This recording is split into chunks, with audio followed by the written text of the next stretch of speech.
Hello, I am reporting my fifth interactive assignment. I found a lot of stuff interesting in the chapters this week.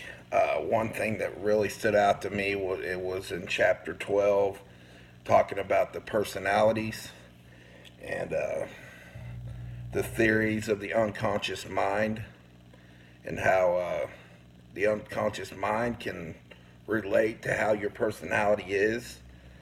It talked about how you're ingrained to have a certain type of personality by learning what's right and wrong, how you're socially taught, and how I was thinking about that. And, I've been told that I don't have a good filter sometimes, but I do know there's a time and a place for everything. So there must be something to that.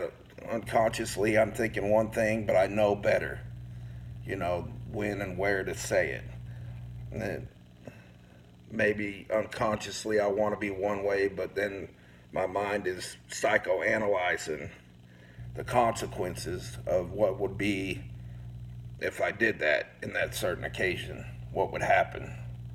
Um, so it's interesting to think that we have another set back there in our mind that is thinking something that we can't really do because it's not socially accepted. So it says in the book, like if you're hypnotized, you start saying things that you're really thinking deep down.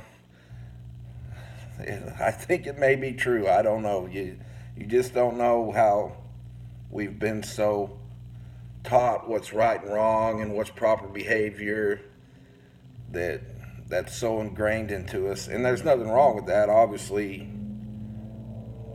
manners is a good thing, you know, but at the same time, we all should be able to be ourselves to some extent, I guess, is what I'm trying to say.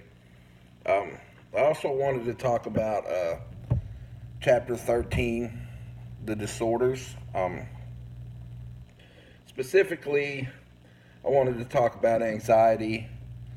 My wife says I have OCD because I always like things a certain way, and I do get anxiety when it isn't the way I like it.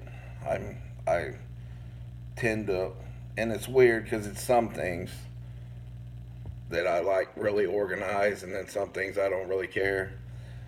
So I just think I'm kind of a baby when it comes to some things. I don't know. I've never been diagnosed or anything, but it can be a serious thing. Specifically, when you're talking anxiety, and you're talking things like PTSD. Um, my wife really suffered from PTSD. Her mother was murdered in 2008, and it took a long time before, and she still isn't the same. I have several friends that were soldiers that served and family members, and they too, even after time they get better, but you can't erase what you thought. And I found interesting what the book said is that become prone to notice and remember information perceived as threatening.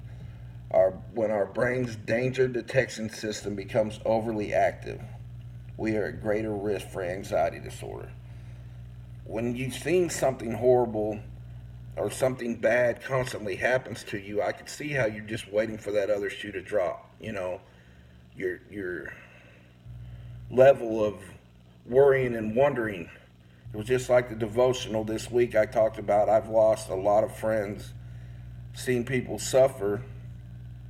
So I don't worry about myself so much, but I worry about people I love. And it says worry leads to sin. And maybe I have anxiety issues, and that's why I worry, but I know God has a plan for those people, but it doesn't mean that I don't miss them and don't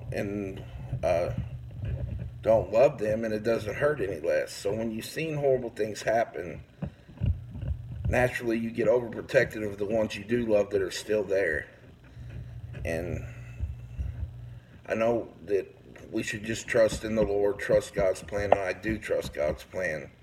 But that doesn't stop me from being scared sometimes, because I love God more than anything in the world, and I trust His plan, but I love my children, and I love lots of people, and I would be sad if they were gone, and it would hurt. So, I mean, if that's anxiety or worrying, I hope it's not a sin. If it is, then I hope God forgives me for it. I guess that's about it. Thank you. I've enjoyed this class.